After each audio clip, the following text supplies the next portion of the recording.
Divertissement, 3 acteurs controversés, Sophie Torlotin. C'est sur son propre réseau social que Donald Trump a annoncé solennellement faire de Jon Voight, Mel Gibson et Sylvester Stallone, c'est, je cite, ambassadeur particulier dans cet endroit majeur mais très agité qu'est Hollywood. Le président élu se réjouit que ces acteurs, qui cumulent à eux 10 nominations aux Oscars et 3 trophées, puissent être ses yeux et ses oreilles pour, écrit-il, retrouver l'âge d'or de l'industrie du divertissement. Ces 3 émissaires spéciaux détonnent dans un milieu progressiste, sensible au politiquement correct. À 86 ans, Jon Voight, le père de la superstar Angelina Jolie, est accusé d'avoir giflé l'acteur Frank Whaley lors d'un tournage il y a 4 ans.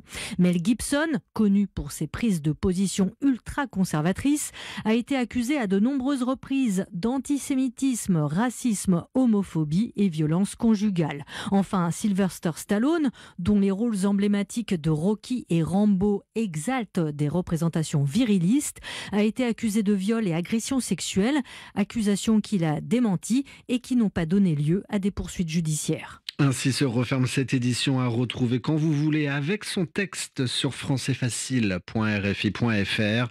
L'heure à présent, comme tous les vendredis, de retrouver sur RFI et France 24 le Café des Sports.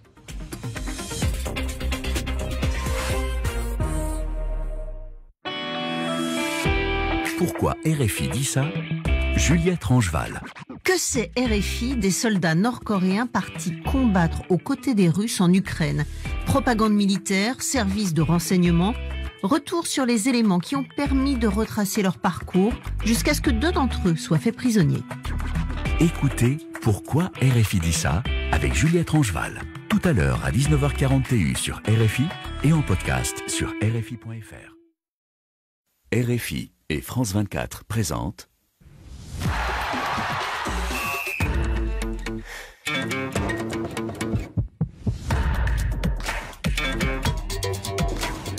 Radio Foot International, Annie Gasnier.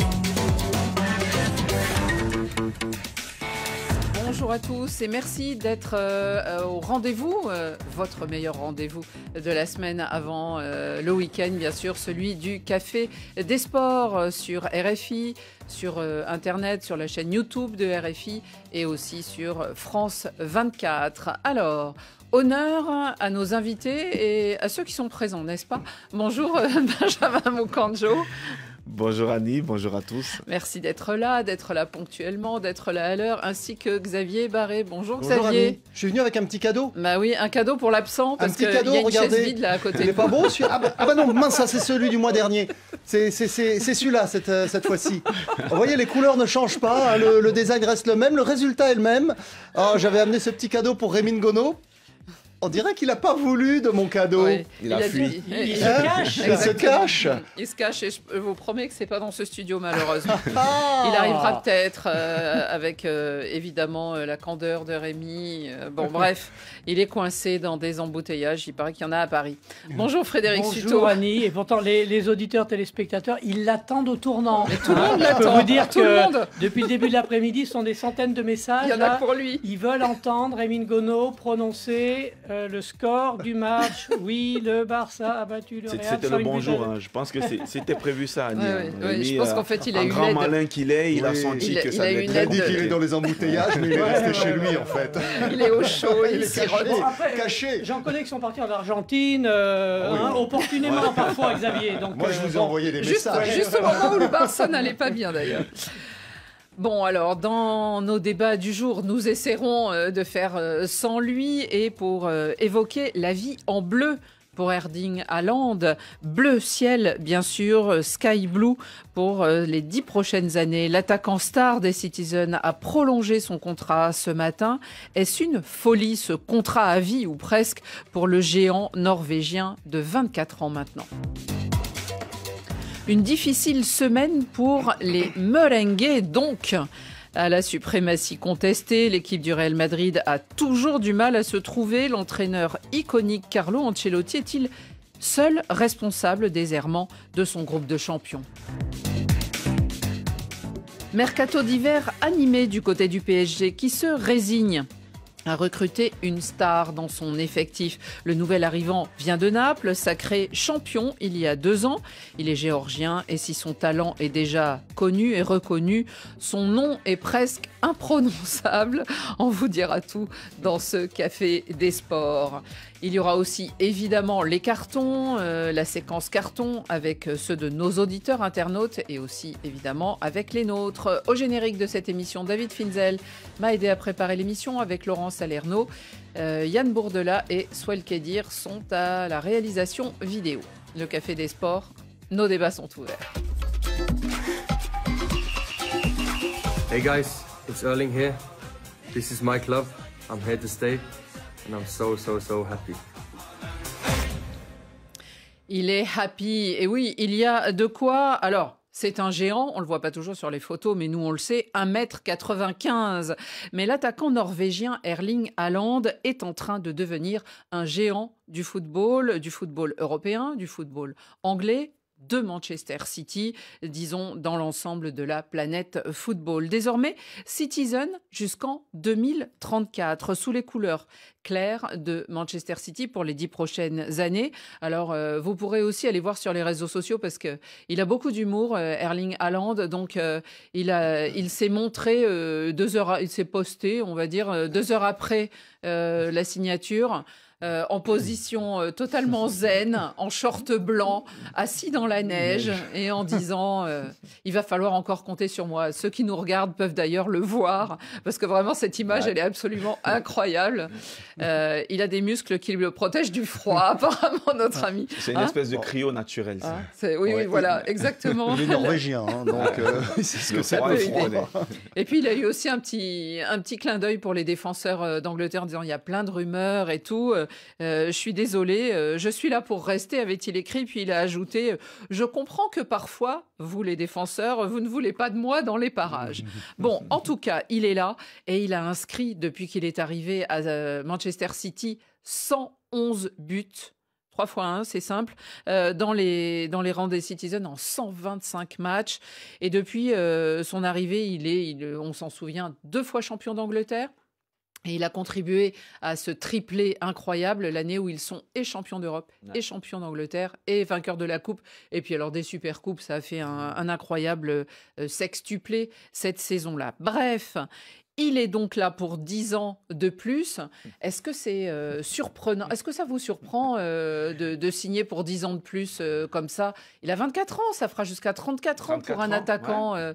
Benjamin, c'est surprenant la durée du contrat parce que je pense même que c'est peut-être la première fois qu'on a un contrat prolongé aussi long. On a vu à Chelsea quand même aussi. Voilà, ça devient la mode. Jusqu'à 2033, voilà, je crois, Chelsea. Alors Chelsea, on a Cole Palmer et Nicolas Jackson. Ouais. Et puis du côté de l'Athletic Bilbao aussi, en 2019, il y avait Iñaki Williams, qui avait signé lui aussi pour 10 ans. Et avant lui, il y avait Iker Muniain qui avait eu un contrat à vie à Bilbao.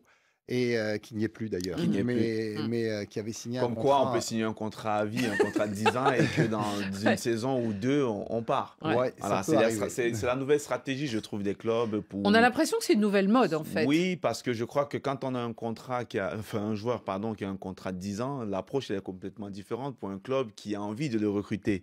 C'est plus difficile et c'est plus facile quand on a 1 an ou 2 ans de contrat, quand on a en fin de contrat.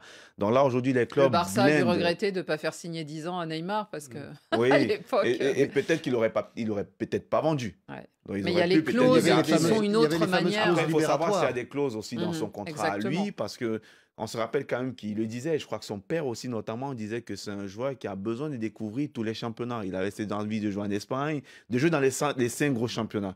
Mais quand tu prolonges des 10 ans, mais à 34 ans, oui, mais à 34 ans, ça serait un peu trop tard. Il ira en Arabie Saoudite ou aux États-Unis. Mais c'est vrai que ce qu'explique Benjamin Moukandjo est très juste. Il faut rappeler le contexte aujourd'hui du monde économique du football.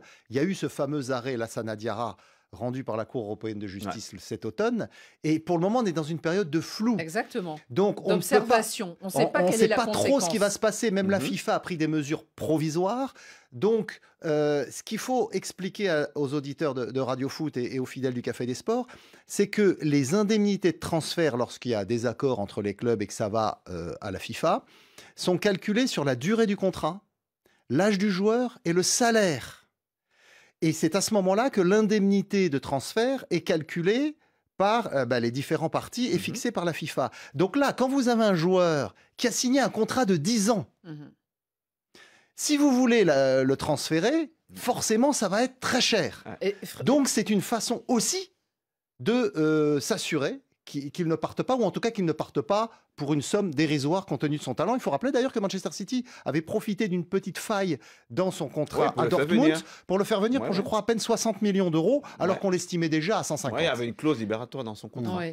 Frédéric, en plus, il y a peut-être aussi ce qui peut expliquer ce contrat très, très, très longue durée.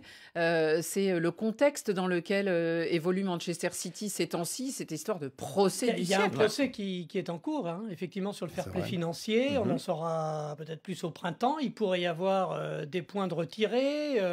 L'interdiction de recruter. Il pourrait se retrouver en deuxième division, rétrogradé, et l'interdiction de recruter. Donc là, il voit loin. En verrouillant effectivement le contrat d'Erling Haaland, c'est une façon de s'assurer qu'il sera là et de dire aussi aux concurrents, même si on devait descendre en deuxième division, on est là sur le long terme, vous inquiétez pas. Moi, ce qui m'étonne un peu, c'est quand même, j'aimerais... Bon, là, on l'a vu, la petite vidéo d'Erling Haaland, mais... Est-ce que lui-même, il se tire pas un peu une balle dans le pied finalement, ces contrats XXL, peut-être que dans 3-4 ans, il se dira, bon, j'ai 27 ans, j'irai bien en Espagne. Et puis là, on lui dira, bah oui, mais il faut qu'il y ait un club qui propose 200 millions et qu'il y aura peut-être personne pour les mettre sur la table, ces 200 millions. Après, je pense que non, moi je dirais non dans la mesure où je crois que c'est très difficile pour un club de retenir un joueur qui a surtout envie de partir. Oui. Donc si dans 3 ans, il a envie de partir et qu'il y a un club qui vient mettre de l'argent et qui mettra pas forcément les 200 millions, voire plus, mais forcément, il mettra de l'argent. Mais je pense qu'il partira à la fin. Mais alors, Benjamin, c'est quoi ces 10 ans? C'est pour l'image de Manchester City de se dire on s'attache quelqu'un pendant 10 ans aussi. Oui, bien sûr. Je pense qu'aussi, parce qu'on a vu, on parlait tout à l'heure de Mounian du côté de l'Espagne, qui est resté pendant des années. Et puis, comme Frédéric le disait à juste titre, il y a quand même cette espèce d'épée Damoclès au-dessus de la tête de City. En attendant la décision, si demain ils sont appelés à ne pas recruter, il vaut mieux les garder au maximum. Mais... Non, mais on est aussi dans une grosse opération de communication des Citizens. Il faut rappeler que cet automne, ils ont eu ce gros coup de mou avec ces 7 défaites d'affilée ou 7 défaites en 8 matchs. Et donc, on ne savait pas si Guardiola allait rester. Du coup, d'ailleurs, cette question a beaucoup pénalisé Manchester City sur le marché des transferts l'été dernier, puisqu'ils n'ont que 2 recrues qui arrivent. Savigno, qui était déjà dans la galaxie du City Football Group, et Ilkay Gundogan, qui revient en fait. Voilà les 2 seuls recrues qu'ils ont eues. Et tout ça parce que les agents et leurs joueurs, quand ils arrivaient, mais Guardiola, il va rester ou pas ? On ne sait pas. Alors, donc, ils ont communiqué d'abord, Guardiola reste jusqu'en 2027. Ensuite, ils ont commencé à communiquer sur les recrues de cet hiver, notamment le petit défenseur de Lens, Kusanov. Et puis, on parle aussi de l'arrivée d'Omar Marmouche. Et puis, bien sûr... là, vous prolongez Haaland, qui est la tête de gondole, jusque pour 10 ans. Donc voilà, Manchester City, Guardiola prolonge, Haaland prolonge, Marmouche va peut-être arriver, on parie sur l'avenir avec Kusanov et un autre petit Brésilien. Voilà, non, on est là, on se laisse pas impressionner par l'environnement, par quelques mauvais résultats, on est là pour longtemps et on investit pour longtemps. Mais ça peut aller quand même très vite. Le désamour parfois avec les supporters, regardez Mbappé au PSG...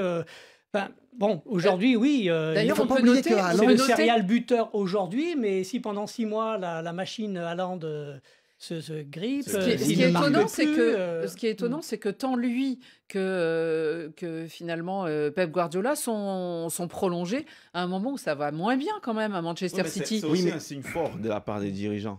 Ils sont 6e. C'est facile de prolonger quand on est premier du championnat, tout va bien. Mais là, de prolonger comme ça dans des moments difficiles, surtout Guardiola, parce que moi, je ne m'y attendais absolument pas. Haaland, il avait encore un contrat qui courait pendant des années. C'est un signe fort, c'est pour montrer, comme tu disais, ces joueurs-là qui ont la volonté d'arriver et qui étaient dans une certaine forme d'incertitude, de leur dire qu'écoutez, on ne va pas bouger jusqu'en 2027, ça sera le même entraîneur. Donc, vous pouvez venir, vous allez travailler avec Guardiola. Et je trouve que c'est un signe fort. Il y a eu un bel échange d'ailleurs de compliments, on va dire, entre les deux qui se sont congratulés pour cette nouvelle signature. Haaland a dit Manchester City est un club spécial, plein de gens magnifiques, notamment l'entraîneur et les supporters. Et tout cela fait que ça m'aide à être meilleur chaque jour. Et lui, Pep Guardiola, a dit ce joueur fait de moi un meilleur entraîneur, c'est une meilleure équipe et c'est sûr, il m'aide. Donc il y a aussi un échange... Avec un fond de sincérité quand même. Les entraîneurs vous ont fait peut-être meilleur, Benjamin, vous vous en rendez compte? Surtout que Guardiola, il a compris. Il a compris que pour gagner la Champions League, il lui fallait un 9. Il allait le chercher. Il a longtemps joué, il a gagné la Premier League, c'est un 9. Et il a dit, je le prends parce que je vais gagner la Champions League. Je ne le prends pas parce que je veux qu'il me marque 30 buts en championnat. Ça, il peut le faire. Mais j'ai besoin de lui en Champions League. Et on trouve que ça marche bien, ça se match entre les deux. Et puis Haaland, c'est une histoire aussi de famille. Son père a joué à City, donc forcément, il se sent un peu comme un enfant de la maison. Il y a des records à battre. Hein. Imaginez qu'il reste 10 ans en Première Ligue. Il finira sans doute meilleur buteur de l'histoire de la Première Ligue. Il va vite s'en approcher. Hein. Oui, parce qu'avec sa moyenne de buts, là...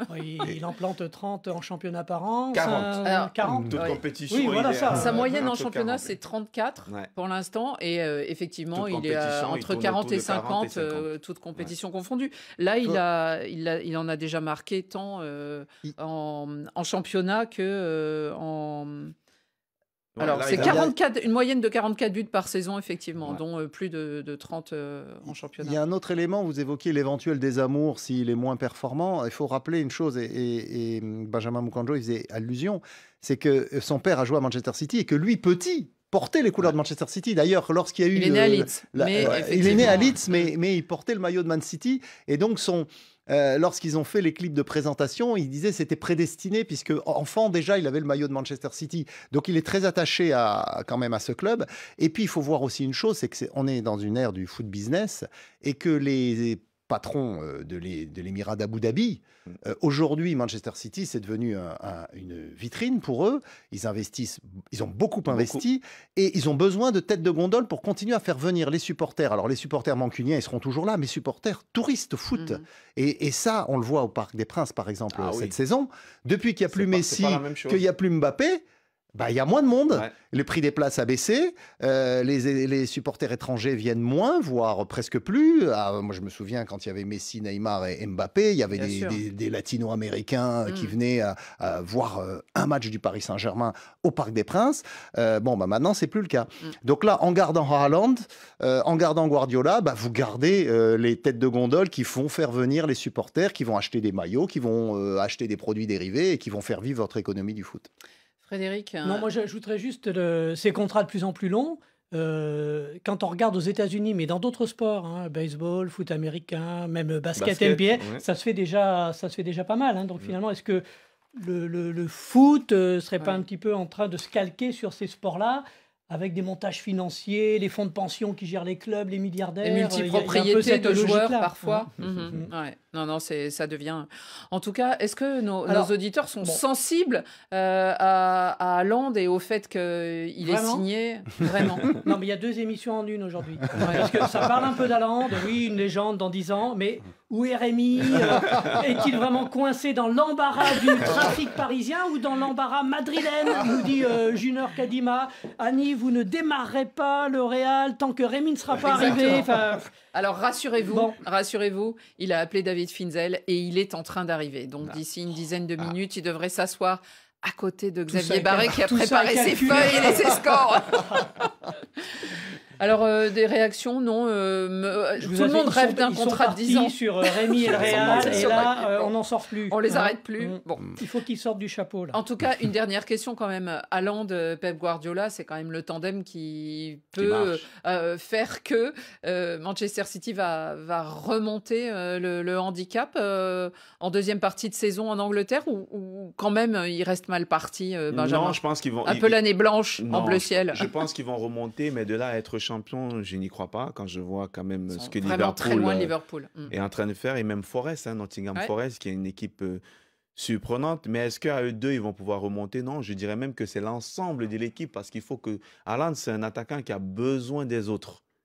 C'est pas le même profil que les Vinicius, que les Mbappé. Il touche très peu de ballons dans un match. Il a besoin d'être servi.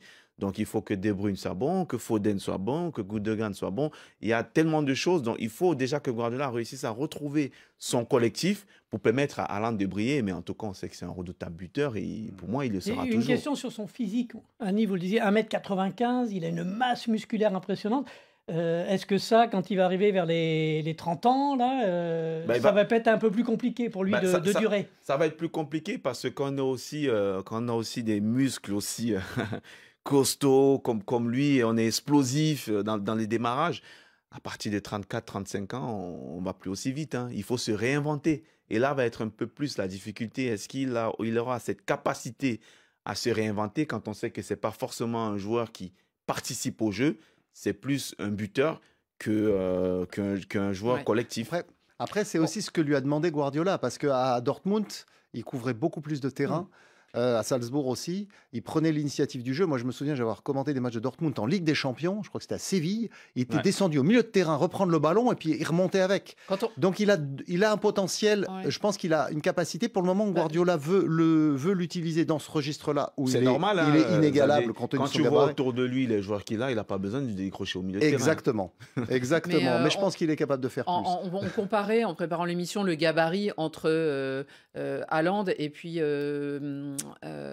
Zlatan Ibrahimovic, qui lui aussi est quelqu'un de très grand, attaquant, et qui a duré jusqu'à 40 ans.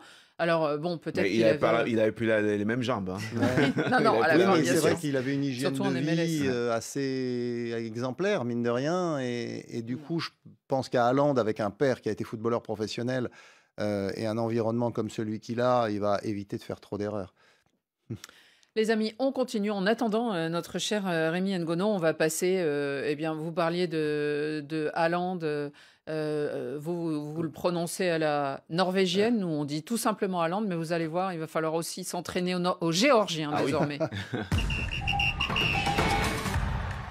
You can call me Kvara, but my name is Khvicha Kvaratskhelia.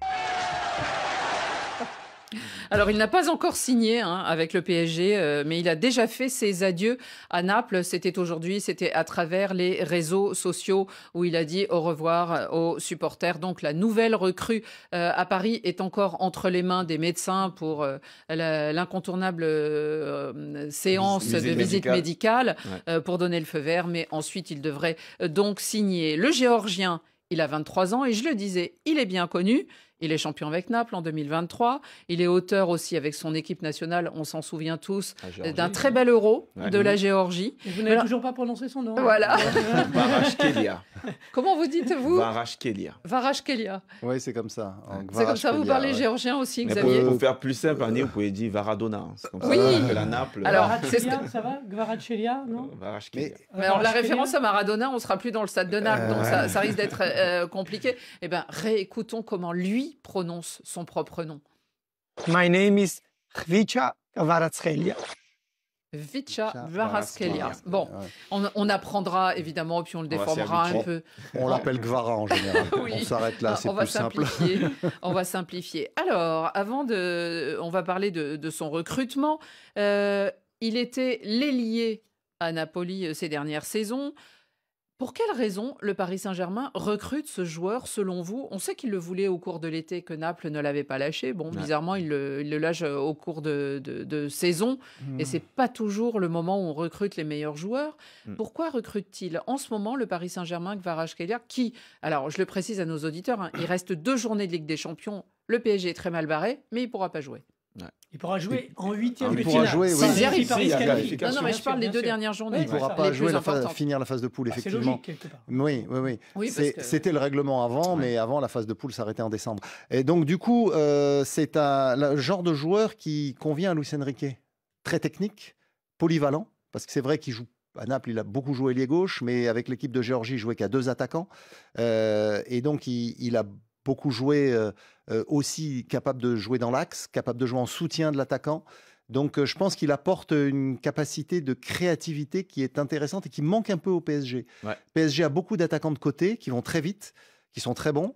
Mais parfois, quand il bute sur des défenses, il manque cette petite étincelle. C'est une palette. Pour moi, c'est une palette différente de ce que le PSG a aujourd'hui comme attaquant. C'est plus des joueurs de couloir, des joueurs de profondeur. il peut aller en profondeur, mais la différence, c'est que face au bloc bas, quand vous n'avez pas de profondeur, c'est pour ça qu'on voit Barcola aujourd'hui qui est en grande difficulté, parce que une fois que le bloc est bas... Kvaratskhelia qui arrive. Il a arrivé de... C'est Kvaratskhelia qui arrive. C'est la meilleure recrue du Paris. Il a terminé sa visite médicale. Je pense qu'il va signer. Peut-être qu'il a ramené le maillot aussi. Bonjour Rémi. Bonjour Annie et bonjour à toutes les téléspectatrices et à tous les téléspectateurs et aux auditeurs. Et dommage parce que, bien évidemment, parce que le Paris Saint-Germain m'attendait, en même temps aussi, le Barça voulait de moi. Et finalement, je me suis retrouvé entre deux bouchons et en ce temps, Pep Guardiola m'a appelé. Et me voilà comment est-ce que je me retrouve en difficulté. Vous avez un petit cadeau de la part des Xavier. Hein. Oui, Rémi. Mon fils, il a fait un dessin. Ah non, ça c'était celui du mois dernier. Mais ouais. Au juste, alors, on va y venir, Rémi. Ton fils de la deuxième aventure. Il va vouloir s'en aller. On termine en quelques secondes sur Kvaratskhelia. Vous trouvez que c'est donc une très bonne recrue, mais quand même, arrivé en général, on dit au mercato d'hiver, on ajuste l'effectif. Ben voilà, on ajuste, on ne fait pas un gros recrutement. Et ça a l'air de modifier un peu la politique récente du Paris Saint-Germain, qui était on est un peu entre Français, on a des jeunes qu'on regarde et qu'on observe grandir, comme Barcola. Et là, il prend la place au moins de Barcola. Oui, mais je pense que parce que le Paris Saint-Germain n'était pas forcément satisfait de la performance de Barcola ces derniers mois, on va dire. Il a bien débuté la saison. On voit que sur ce côté gauche, il peine, et puis de l'autre côté, Vara, il avait envie aussi de partir, parce qu'un joueur qui part, il a discuté avec son entraîneur, ça je l'ai vu, il a clairement dit qu'il avait... il s'entendait pas super bien. Et puis Conte l'a dit, moi c'est difficile pour moi de retenir un joueur qui a déjà la tête ailleurs, donc je trouve que le choix, il était vite fait. Maintenant, ça peut paraître surprenant, moi-même ça me paraît surprenant, parce que souvent, au mois de décembre, les joueurs qui viennent, c'est souvent ceux qui ne sont pas des titulaires incontestés dans le club, mais c'est un bon coup pour le PSG parce qu'on ne sait pas, peut-être qu'il aura besoin de temps d'adaptation. Hein. Ces 6 mois-là peuvent lui permettre de s'adapter pour que la saison prochaine, on retrouve un joueur d'un très très grand niveau. Non, mais il y a un autre point, je pense, on a eu il n'y a pas si longtemps Messi, Neymar, Mbappé à Paris, des grandes stars internationales, ce qui se faisait de mieux. Je ne suis pas en train de dire que Kvaratskhelia, ça va être un top 5 mondial, en tout cas il ne l'est pas encore, mais c'est un joueur qui a du caractère. Moi, je pense que s'il est en forme, il peut très vite devenir un peu le chouchou du parc. Hein. Il y a besoin d'un nom comme ça, et c'est la limite du tout français. Là, comme vous le disiez, on a fait venir effectivement les Barcola, les Dembélé, Colomwani, il est en train de repartir à la Juventus de Turin. Le PSG, on parlait d'Haaland et de City tout à l'heure, le PSG a quand même besoin de grandes stars internationales, autres que françaises. Eh bien, Rémi, une petite question pour vous avant qu'on passe au gros sujet de la journée. Mais est-ce que vous pensez que c'est risqué finalement pour Kvaratskhelia aussi de venir au Paris Saint-Germain? Parce que vous parliez des grandes stars, il y en a beaucoup qui se sont perdus quand même aussi au Paris Saint-Germain, où elles ne sont pas bien rentrées dans l'équipe, où elles n'ont pas apporté ce qu'elles voulaient. On les fait partir par la petite porte, et il y en a beaucoup. De toutes les façons, je crois que c'est un mauvais choix pour lui, surtout que j'ai vu d'ailleurs qu'il était considéré comme un Messi, sauf que le vrai Messi a échoué à Paris. Sauf qu'on attendait peut-être aussi un Neymar qui était vraiment au sommet de son art et qui n'a pas brillé autant à Paris. Et bien évidemment, je connais quand même des stars qui sont venues du championnat, que ce soit italien. Je me souviens de l'arrivée en jet set de Zlatan, qui avait déjà de l'expérience. Il a capté. Oui. Bon, moi je me dis, il a essayé de marquer son histoire, même comme on ne peut pas retenir aussi. Il a réussi, Zlatan. Oui, mais ce n'est pas ce qu'on attendait de lui. Parce que quand il vient avec Thiago, on s'attendait à beaucoup d'autres choses. Et d'ailleurs, je me souviens, celui qui arrive là aujourd'hui, vous vous souvenez de... Est-ce que vous savez à quel moment est-ce que le PSG commence à faire des recrutements très chers?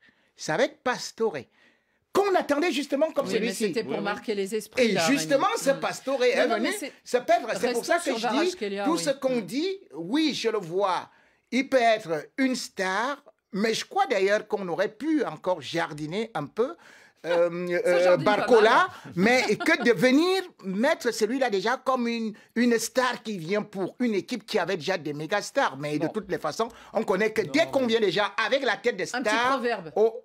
Voilà. Les épis de maïs vides ont toujours la tête haute.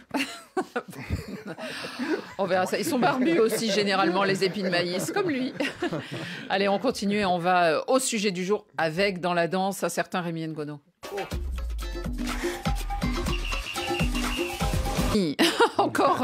Encore une mauvaise semaine des Merengues quand même, Rémi. 7, donc. Défaite, c'est laquelle de vos affiches là en Coupe d'Espagne, en Super Coupe d'Espagne, de Coupe du Roi, un petit 5-2. Benjamin là-dessus, il y a pas mal d'auditeurs. Oui, Benjamin qui nous avait vendu une victoire du Real. Je m'étais laissé embarquer par le discours aussi bien déguisé de Rémi. Alors ça, c'était après l'autre de vos papiers, c'est-à-dire le fameux 4-0 du Classico du mois d'octobre.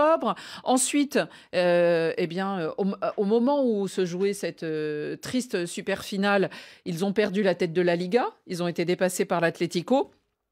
Et hier soir, Rémi, on a cru que c'était le Paris Saint-Germain face au Celta Vigo, mais comme il y a des prolongations, ça a été la chance du Paris, pas la chance du Paris Saint-Germain, mais la chance du Real cette fois-ci. Le Real a réussi à s'imposer sur le score de 5-2 avec un très beau finish, avec des très beaux buts en fin de match. Mais les supporters ont quand même manifesté leur colère hier. Ils ont sifflé l'équipe, particulièrement Tchouaméni, mais en gros tout le monde. Alors on se demande dans ce Café des Sports, et je vous pose la question, à qui la faute ? Et est-ce que ça serait la faute, selon vous, de Carlo Ancelotti, qu'on encense beaucoup, qui a un palmarès incroyable, qui est là depuis longtemps, qui a encore été, vous avez dû voir sur les photos à l'écran, il a été désigné le meilleur entraîneur de la saison passée. Et là, qu'est-ce qui ne va pas ? L'entraîneur ? Ou alors peut-être ses joueurs. Pep Guardiola, reprenant Mourinho, disait « Aucune équipe n'est imbattable ». Alors moi, je ne comprends pas. Nous étions ici la semaine dernière. Xavier Barré nous disait « C'est cette coupe qui vaut un pesant de plumes de poulet ». Ça ne servait à rien du tout. C'est ce que Xavier Barré nous disait. Du match. Maintenant, non, on y va de là aux prestations. Parce qu'aujourd'hui, on est en train de me parler d'une équipe qui a quand même 2 trophées. Non, on me parle d'une équipe dont on parle. Non, on me parle. Mais comment tu me parles de match? Pour l'instant, cette équipe est devant le Barça.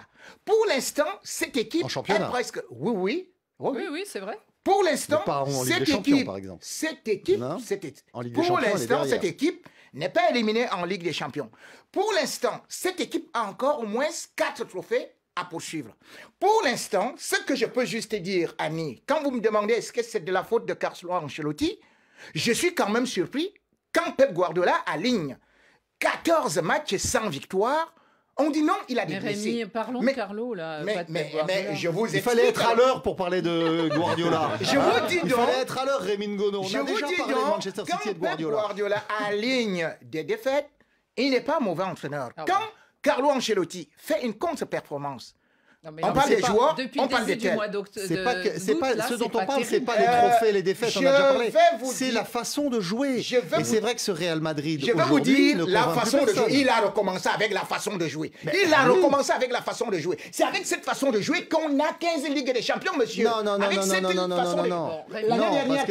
L'année dernière, le Real Madrid, avec Toni Kroos, était bien plus efficient et avec un attaquant de moins, puisqu'effectivement Mbappé n'y était pas. C'était une équipe plus équilibrée. Effectivement. Moi, je vais en rajouter pour argumenter pourquoi on se pose la question. Par exemple, Tchouaméni, de jamais le mettre véritablement. Ok, il se fait siffler, mais il faut voir aussi à quel poste on le fait jouer. Et c'est vrai qu'il n'est pas toujours. Il y a beaucoup de réactions qui se demandent que fait Tchouaméni en défense centrale, effectivement. Alors, on sait que Alaba et Militao sont blessés, mais quand même, il y a des choix surprenants. Bon, attendez, vous allez dire Asensio, je suis d'accord, mais attendez. Asensio, vous avez par exemple vu hier, c'est lui qui provoque le pénalty parce qu'il n'a pas encore une certaine expérience. Nous sommes là devant une équipe qui en fait joue avec un défenseur central. Et c'est pour ça que j'ai parlé de Manchester City où il y avait des contre-performances. C'est-à-dire vous n'avez pas Militao. Vous n'avez pas, enfin, vous avez laissé passer vous avez perdu votre capitaine, c'est-à-dire Carvajal. C'est-à-dire que côté droit, nous jouons avec un ailier droit qui s'est reconverti. Donc en fait, c'est la faute des absents. Les absents, parce que vous ne pouvez pas faire une équipe avec 3 absents en défense. Alors, je suis à côté de Rémi Ngono et je vais venir l'aider un petit peu. En tout cas, défendre Carlo Ancelotti, parce que Carlo Ancelotti, il fait avec l'effectif qu'on lui donne. Il est très conservateur, nous dit Youssef. Oui, mais le responsable de l'argent, c'est le président Pérez. C'est Florentino Pérez. Florentino Pérez, lui, ce qui l'intéresse, c'est d'accumuler les ballons d'or. Il avait déjà fait au début des années 2000 avec Zidane, Figo, Michael Owen, même Ronaldo. Enfin bref, il avait une équipe qui effectivement était totalement déséquilibrée et qui n'avait pas gagné grand-chose. Et donc là, bizarrement, il refait le même coup. Il va chercher Mbappé. On sait que Mbappé, il le voulait, mais il le rajoute à un secteur offensif qui est déjà richement garni avec Rodrigo, avec Vinicius, avec avec en plus le petit Brahim Diaz qui fait banquette, Arda Güler, le Turc qui est très bon mais qui joue pas non plus, Endrick non plus, qui marque un doublé, le Brésilien. Et par contre, derrière, il a recruté personne, il a pris que des joueurs en fin de contrat et donc qui commencent à être un peu fatigués comme Alaba ou heureusement qu'il y a Rudiger. Oui, heureusement qu'il y a Rudiger. David Alaba, il a laissé filer Nacho et surtout, et c'est là où je pense que les auditeurs de Radio Foot doivent être très attentifs, c'est que le Real Madrid a des bons jeunes. Ils ont gagné la Youth League il y a 2 ou 3 ans. Mais ils sont où ces jeunes ? Ils les sortent parce qu'ils n'ont pas le choix aujourd'hui. Alors que dans le même temps, le Barça, lui, il les a fait monter, il les a fait jouer. Pau Cubarsí, Lamine Yamal, Alejandro Balde, Marc Bernal, Pedri un peu plus vieux, mais tous ces gamins-là, le Barça leur donne leur chance. Ils les forment, ils les font jouer. Parce le Real Madrid, oui, mais quand même, ils les font jouer, ils les ont toujours fait jouer depuis des années. Le Real Madrid a des bons jeunes, ils ont une bon centre de formation, ils les font pas jouer. Et ça, c'est le résultat de la politique du président Pérez. Rémi, parce Rémi parlait tout à l'heure d'expérience. L'expérience, si tu joues pas les matchs, tu l'as pas. On parlait d'Asensio tout à l'heure parce que tu disais que Tchouaméni joue en défense centrale parce que Asensio, qui est certes un jeune joueur, il a très peu d'expérience. Mais pour moi, à un moment donné, la Ligue des Champions avec Carvajal, défenseur central. Oui, c'est-à-dire que si aujourd'hui il voit que. Mais Carvajal a de l'expérience. Je suis d'accord avec toi. Mais quand vous mettez Tchouaméni à ce poste-là, semaine après semaine, on voit, tout le monde le voit, à part si tu ne le vois pas, Rémi, qu'il n'est pas bon à ce poste-là. Hier, il a été mieux dans le jeu parce qu'une fois que tu le mets à son poste, il a beaucoup plus de repères. Moi, je vais insister sur le fait que les jeunes, à un moment donné, quand tu ne recrutes pas, parce qu'effectivement, le problème du Real aujourd'hui, c'est de n'avoir pas comblé ceux qui sont partis, notamment en défense. Tu as perdu Nacho, tu aurais dû le combler par un joueur qui a de la bouteille. Quand je vois Camavinga jouer arrière gauche, alors que tu as peut-être Franck Garcia. Pour moi, Franck Garcia, c'est son poste. Il doit pouvoir jouer à ce poste-là. Donc, quand tu fais le choix de ne pas recruter, ben, les jeunes, même si on parlait de Barcelone, ils n'ont pas le choix parce qu'ils n'ont pas d'argent, mais les jeunes, tu es obligé à un moment donné de les faire jouer, de leur donner cette confiance-là. Et je trouve que c'est là où la responsabilité de Carlo Ancelotti, on peut dire qu'il est responsable. Parce que c'est lui qui compose son équipe aujourd'hui. Le choix de mettre Tchouaméni derrière, c'est sa responsabilité. Le choix de le faire repasser devant, c'est sa responsabilité. Donc, on ne peut pas dédouaner et dire que c'est uniquement parce qu'il y a des blessés, mais c'est à l'entraîneur de pouvoir se réinventer match après match. Oui, il y a des mots qui reviennent. Carlo Ancelotti, conservateur, têtu également, là, nous dit un auditeur. Et puis, effectivement, cette volonté, ils aimeraient voir les jeunes, les petits jeunes dont vous parliez. Mais oui, mais ils sont pas, les meilleurs sont partis. Vous en avez un qui joue en équipe d'Espagne, qui a même gagné l'Euro, Alex Baena. Formé au Barça. Il est parti à Villarreal pour jouer, parce qu'au Real Madrid, on ne lui laissait pas sa chance. Mais quand vous dites qu'il faut faire jouer les jeunes, je suis d'accord. Mais le problème, le problème est le suivant. Quand il est dans les embouteillages, il devient plus sage. Le problème est le suivant. Je vous ai dit, nous avons essayé avec Carlo Ancelotti, Valeo. Vous avez vu le match directement, dès qu'on l'a mis, directement, le Real a pris 2 buts.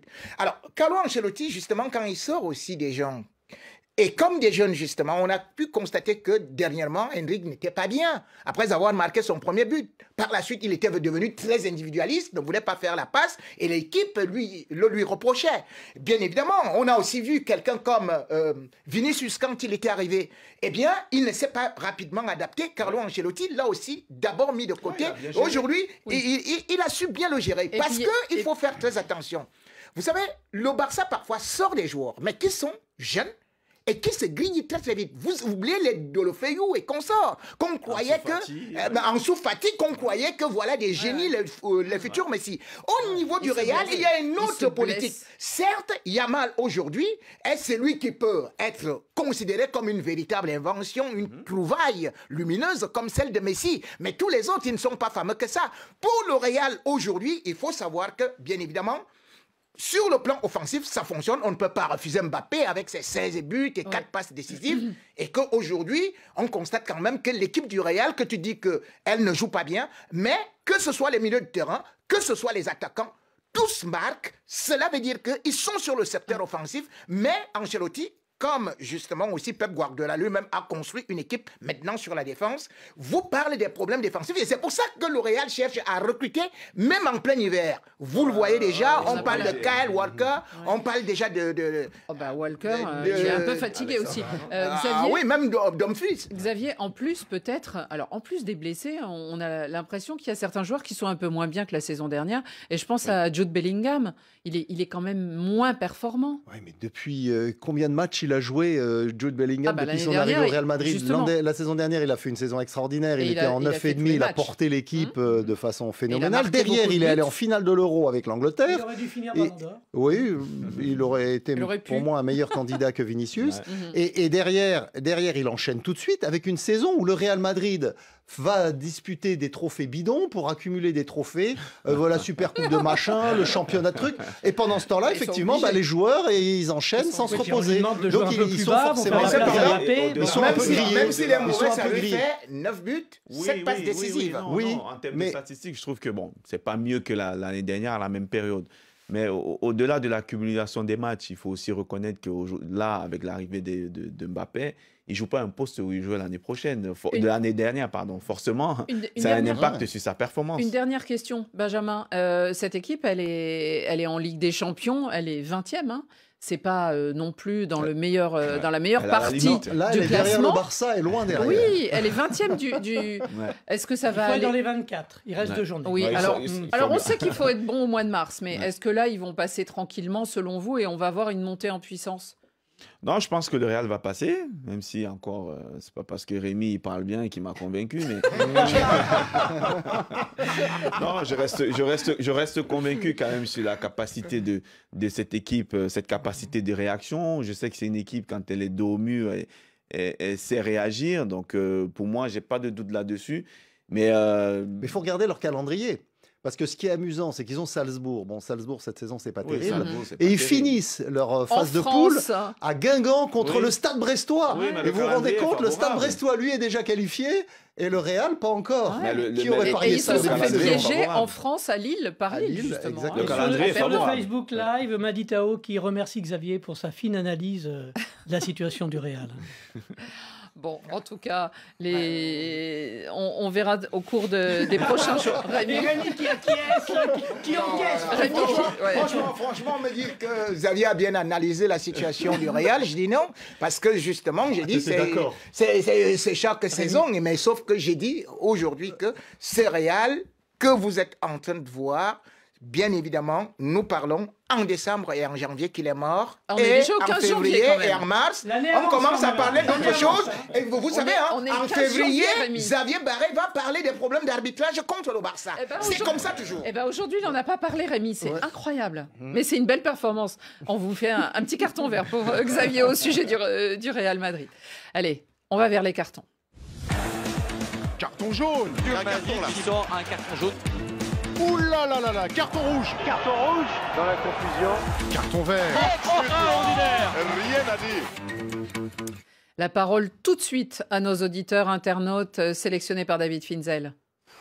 Bonsoir, Radio Foot International, le café des sports. C'est Désiré Sourou, depuis Alada, au Bénin. Je donne un carton rouge, una tarjeta roja, à Florentino Pérez et à Carlo Ancelotti. À cette allure, la Maison Blanche risque d'avoir une saison blanche en Espagne et de connaître une élimination précoce en Champions League. Malgré cela, je dis à la Madrid. Ici Gerda Banzouzi depuis Congo-Brazzaville. Alors mon carton est vert en direct de l'équipe du FC Barcelone qui vient de détruire la Maison Blanche par 5-2. Rémi Ngono, j'espère que tu as pris ta dose. J'espère que tu as pris ta dose. Xavier Barry restera toujours ton maître. Et ça, tu le sais très bien. Bonjour à toute l'équipe de Radio Foot International. Mon nom c'est Eloge Kouadio depuis Abidjan, Côte d'Ivoire. Mon carton il est vert. Vert pour le plus beau et grand club du monde. Rémi, tu peux me compter ça? Si ça, monsieur, bonne émission.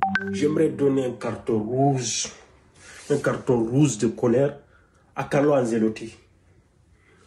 Comment est-ce possible qu'on encaisse 9 buts contre le Barcelone?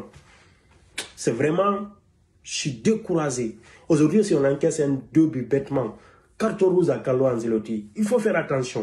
Bonjour Radio Foot International, c'est Diallo Mohamed Salou depuis Tripoli. Je donne un carton vert à mon club d'Arsenal pour leur performance actuelle en Premier League.